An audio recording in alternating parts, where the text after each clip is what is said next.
I chose the Harry Potter series because I loved them. I first read them as an adult, but I also knew that kids were reading them. And I knew about the profound impact they were having on our society and our world and shaping youth culture.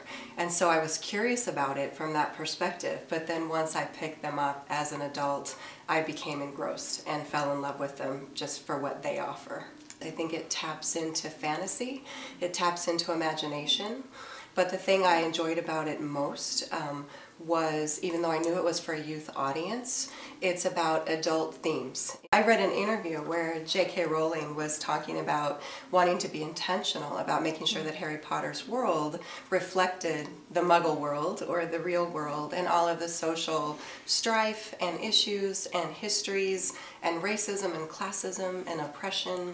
And I thought that was fascinating, the way she did that in a fantasy world, but the parallels that it created to the real world, and then what that could teach kids especially about some of those really powerful themes. You know, I had to read about that when I was asked to do this project, and I knew it was banned.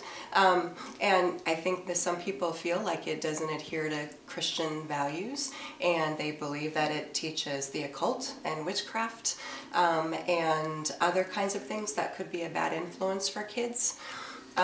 That's very difficult for me because I don't agree with that. But I think some people just didn't feel like it reflected the kinds of views and themes that they wanted their kids to know about.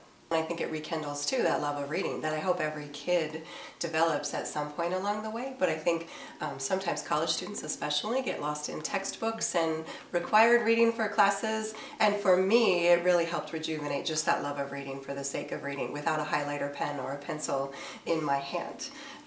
But again, to go back to the social themes that it portrays and how it helps you think about real world problems from a different lens or frame. I think it's really unfortunate when people want to narrow a worldview to a perspective that's just similar from what you already know. It's so important to be exposed to those different perspectives and experiences. My name is Rhonda Voorhees. I'm the Dean of Students, and I read banned books.